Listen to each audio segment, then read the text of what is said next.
Let's come back my new video. इस video में हम लोग जानेंगे कि इसके नेक्स्ट वीडियो में हम लोग जानेंगे कि इंट्रोडक्शन ऑफ वर्ब, यानी कि वर्ब में कौन कौन इंट्रोडक्शन में आते हैं आपका, वर्ब किसे कहते हैं, वर्ब के कितने टाइप होते हैं, टाइप कितने होते हैं, सब टाइप कितने होते हैं, उनके बारे में हम लोग जाने। अब उसी का सेकेंड वीडियो आपका है कि आपका इसमें जो आपको वर्ब के बारे में दिया उसकी सेकेंड वीडियो आपका सेकेंड पार्ट है आपका। तो इसमें हम लोग जानेंगे कि वर्ब, यानी कि वर्ब का आपका हेल्पिंग वर्ब के कितने पार्ट होते हैं और पार्ट के कितने पार्ट और उनके सब टाइप में कितने आपको होते हैं, उनका यूज क्या होता है, उनके वर्ब हेल्पिंग वर्ब का यूज क्या होता है, उनके बारे में जानेंगे।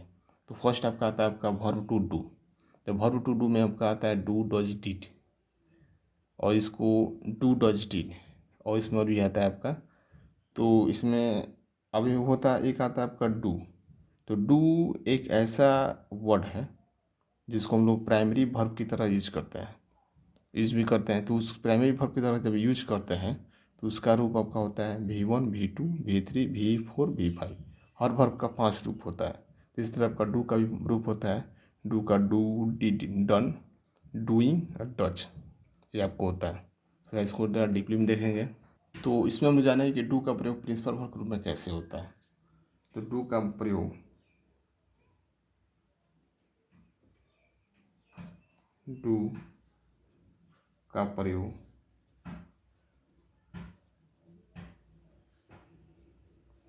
प्रिंसिपल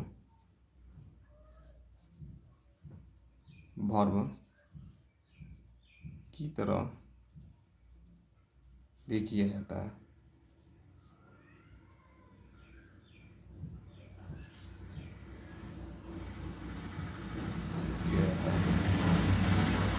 तो डू का प्रयोग, यानी डू जो आपका वर्ब होता है उसका प्रयोग प्रिंसिपल वर्ब की तरह भी किया जाता है, जिसका अर्थ होता है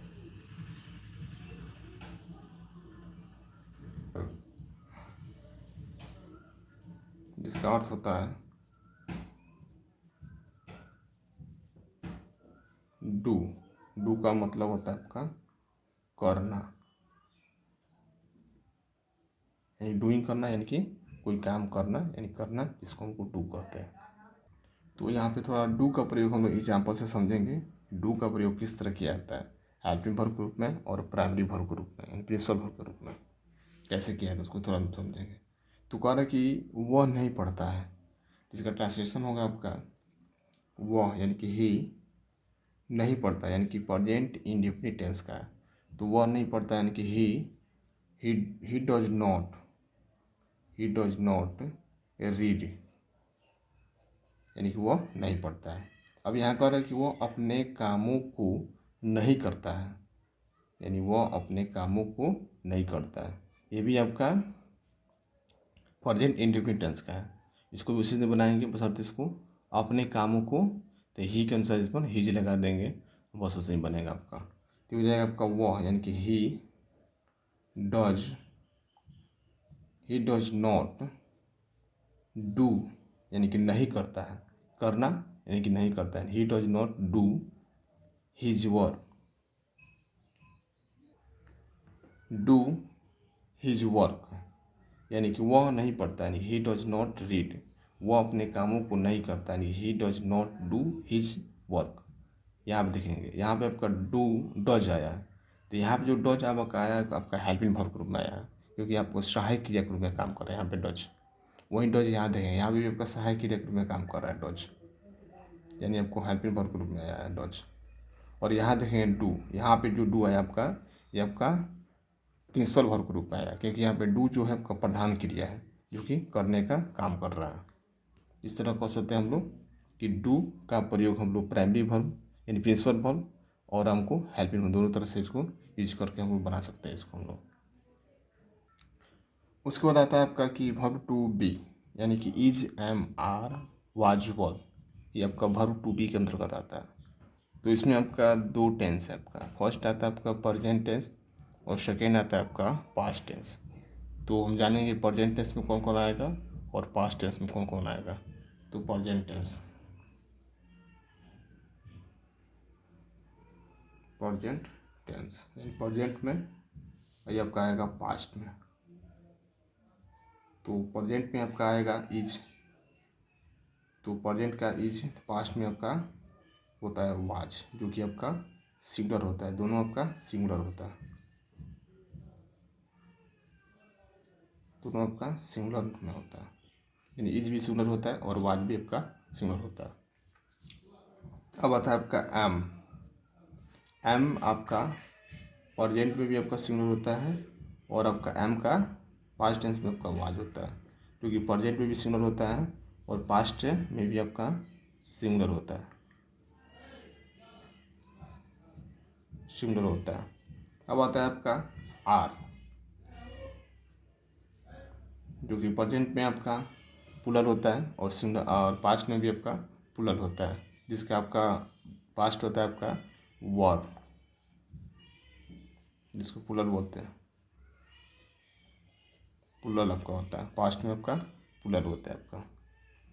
इस तरह हम लोग देखें। अब इसके साथ में कुछ स्ट्रक्चर आता है, उस स्ट्रक्चर के देखें कि ईच एम आर का प्रयोग करके हम कहाँ कहाँ ईच का प्रयोग करेंगे हेल्पिंग वर्ब के रूप में, कहाँ पे एम का प्रयोग करेंगे, कहाँ पे आर का प्रयोग करेंगे, कहाँ पे वाज का प्रयोग करेंगे, कहाँ पे वर्ब का प्रयोग करेंगे हेल्पिंग वर्ब के रूप में, उसको हम बनाएंगे उस सेंटेंस को, थोड़ा उसको देखेंगे। अब यहाँ थोड़ा स्ट्रक्चर थोड़ा ध्यान से देखेंगे। वर्ब टू भी के अंतर्गत आते हैं स्ट्रक्चर। इस स्ट्रक्चर के हिसाब से हम लोग कोई इस तरह के कई किसी भी तरह का सेंटेंस आते हैं इस टाइप के, तो उससे उस सेंटेंस को इसी प्रकार से हम लोग बनाते हैं। जैसे कहता है कि वह एक किसान है, तो वह एक किसान है आपका प्रेजेंट टेंस का है, ये आपका वह एक किसान था ये आपका पास्ट का है। तो इसको कैसे बनाए थोड़ा देखेंगे इसको। वह एक किसान है, हो जाएगा he is of harbour, as of harbour. अब इज हो गया, अब इसको पास्ट टेंस बनाना है, तो पास्ट टेंस कैसे बनाएंगे, ईज को वाज कर देंगे, क्योंकि ईज का वाज हो जाएगा पास्ट टेंस में। सेम सेम वही रहेगा, क्योंकि यहाँ पे है तो यहाँ पे था है, इसी वजह से ईज का वाज हो जाएगा। तब हो जाएगा he was of farmer,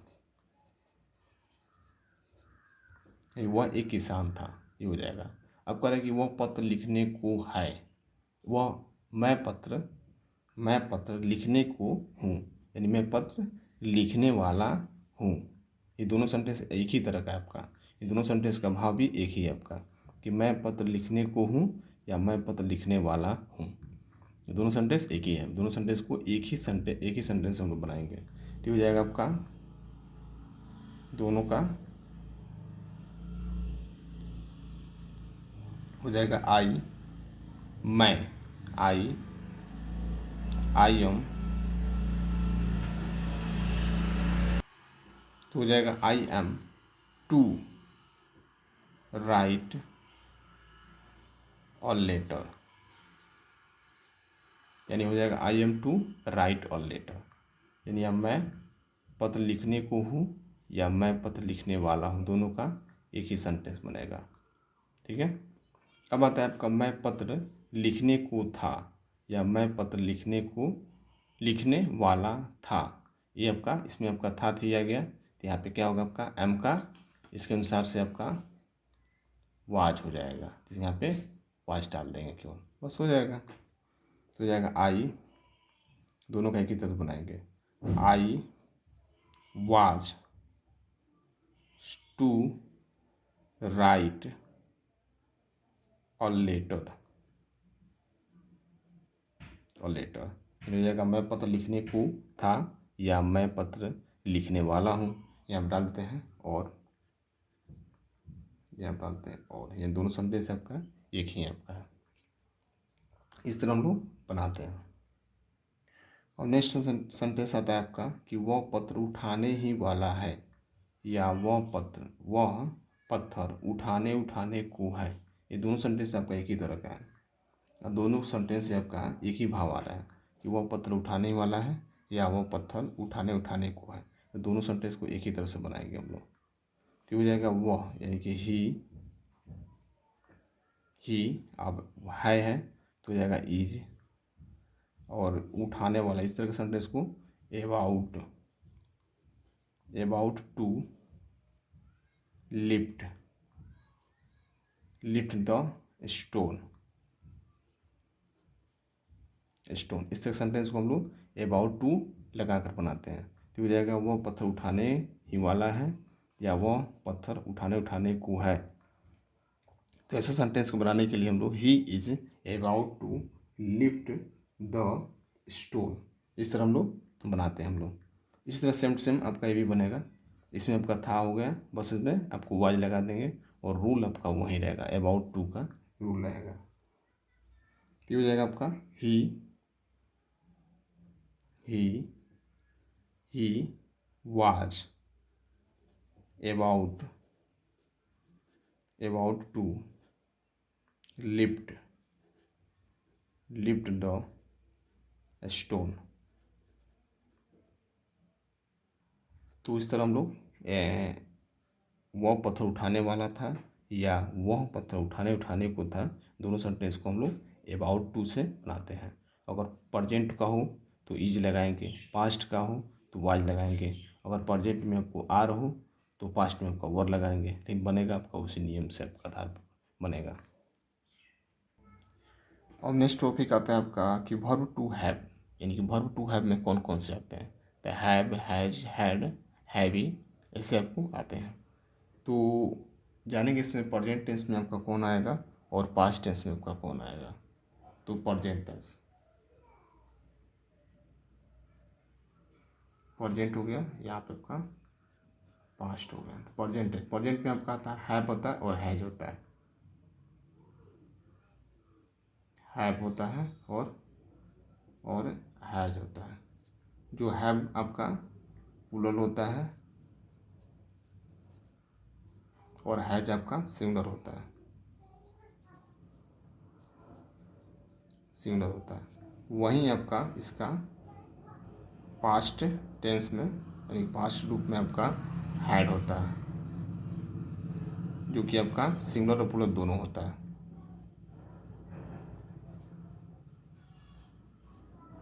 singular और प्लूरल दोनों होता है, आपका दोनों रूप में इसका यूज किया जाता है। हैव का केवल प्लूरल के साथ किया जाता है, जैसे दे हो गया, केवल आई के अपवाद में आता है। और हैज आपका केवल सिंगुलर सब्जेक्ट के साथ यूज किया जाता है। और पास्ट में आपका हैड का प्रयोग आपका सिंगुलर और प्लूरल दोनों के साथ में किया जाता है। इस तरह हम लोग इसका यूज करते हैं। जिस तरह हम लोग देखेंगे कि डू का प्रयोग प्रिंसिपल वर्ब की तरह किया गया है, उसी तरह हैव का भी प्रयोग प्रिंसिपल वर्ब की तरह किया जाता है। तो डू हैव का प्रयोग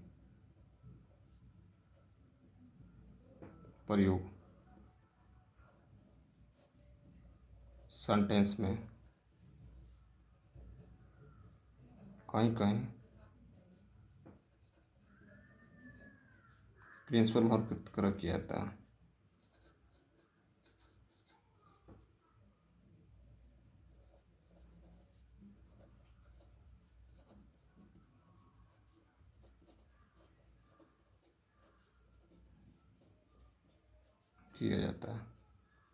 यानी कि हैव का प्रयोग सेंटेंस में कहीं कहीं प्रिंसिपल वर्ब की तरह किया जाता है, तब इसका अर्थ होता है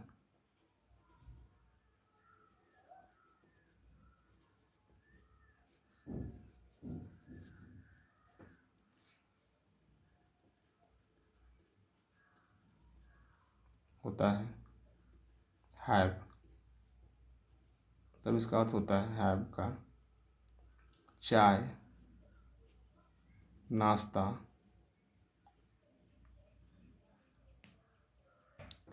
तब इसका अर्थ होता है हैव का चाय, नाश्ता या स्नान आदि करना, लेना, पीना या रखना होता है। हैव का प्रयोग यानी जब प्रिंसिपल वर्ब की तरह किया जाता है तब प्रयोग होता है इसका। अब थोड़ा एग्जाम्पल देखेंगे, एग्जाम्पल से आपको इसका हम लोग सटीक इसका हम अथी करेंगे। जैसे एग्जाम्पल हो जाएगा आपका कि वह चाय पी चुकी थी, यानी कि वह कोई लड़की है जो चाय पी चुकी थी। तो इसका हो जाएगा ट्रांसलेशन आपका हो जाएगा सी हैज़ टेकन टी। तो यहाँ थोड़ा ध्यान देंगे हम लोग कि हैज़ अब जो आपका आया आपका यहाँ पे आपका हेल्पिंग वर्ब है, हेल्पिंग वर्ब ग्रुप में आया है। और टेकन आपका जो आया हुआ टेकन आपका हो गया प्रिंसिपल वर्ब ग्रुप में आया आपका। थोड़ा ध्यान देंगे इस चीज़ को। हैज़ आपका प्रिंसिपल हेल्पिंग वर्ब है और टेकन आपका प्रिंसिपल वर्ब है। अब इसको थोड़ा ट्रांसफर करते हैं हैज़ के रूप में, हैव के रूप में, तो जाएगा सी हैज़ और टेकन। टेकन यानी अब टेकन आपका वर्ब 3 होता है, यानी इसका आपका ये हो गया पास्ट परफेक्ट, पास्ट करें, पास्ट नहीं सॉरी, ये हो गया प्रेजेंट परफेक्ट टेंस का आपका सेंटेंस है, जो जिसका बनाने का नियम होता है आपका सब्जेक्ट प्लस हैज या have plus verb 3 plus object plus rest word होता है। तो यहाँ पे हैज आ गया और यहाँ पे वर्ब 3, तो वर्ब 3 के रूप में टेकन का यूज हुआ है। तो अगर हम टेकन नियम के अनुसार जब तब इसका अर्थ होता है, यानी कि जब हैव का प्रयोग सेंटेंस में कहीं कहीं प्रिंसिपल वर्ब की तरह किया जाता है तब इसका अर्थ होता है हैव, यानी कि चाय नाश्ता या आपका स्नान आदि करना, लेना पीना रखना होता है आपका। तो थोड़ा इसको चेंज करते हैं, तो हो जाएगा सी हैज़। अब आपका टेकन, टेकन का वर्ब 3। अब इसमें आपको अगर हैव लगाते हैं हैव, तो हैव का वर्ब 3 क्या होगा आपका हैड होगा, क्या होगा हैड। तो हो जाएगा आपका सी हैज़ हैड टी, ये हो जाएगा इस तरह आपका हैड आएगा। तो यहाँ थोड़ा ध्यान देंगे। अब यहाँ आपका हैज हेल्पिंग वर्ब है और यहाँ पे आपका हैड प्राइमरी वर्ब है, बस इसका यूज पर थोड़ा ध्यान देंगे। अब यहाँ पे जैसे टेकन आपका प्राइमरी वर्ब था, प्राइमरी का प्रिंसिपल वर्ब था, उसे यहाँ पे आपका हैड प्राइमरी प्रिंसिपल वर्ब है आपका। और थोड़ा इससे रिलेटेड कुछ स्ट्रक्चर के बारे में देखेंगे कि क्या स्ट्रक्चर के क्या इसका नियम होता है। कुछ स्ट्रक्चर इस तरह के आए, यानी इस तरह का सेंटेंस आए, तो उनको कैसे हम लोग बनाएंगे। तो कह रहे हैं कि मुझे एक गाय है या मेरे पास एक गाय है, दोनों का सेंस एक ही है कि मेरे पास एक गाय है या मुझे एक गाय है, दोनों का मीन्स एक ही निकलेगा और दोनों का सेंटेंस भी आपका एक ही होगा। तो कह रहे हैं मेरे पास एक गाय है या मुझे एक गाय है, तो इसका सेंटेंस हो जाएगा आपका आई हैव अ काऊ, यानी कि मुझे एक गाय है या मेरे पास एक गाय है, इस तरह हो जाएगा आपका। उसे सेम टू सेम दिया सेंटेंस आपका नेक्स्ट कि मुझे एक गाय थी या मेरे पास एक गाय थी, ये हो जाएगा आपका आई हैड अ काऊ। इस तरह हम लोग बनाते हैं सेंटेंस को। इस तरह हमने प्राइमरी वर्ब के टाइप को देखें। अब आगे नेक्स्ट वीडियो में देखेंगे कि मॉडल वर्ब के कौन कौन से पार्ट हैं, कौन कौन से इसमें पार्ट हैं, उनके क्या क्या यूज है, उनके बारे में देखेंगे हम लोग। तो thanks to all watching my video and like share comment this video.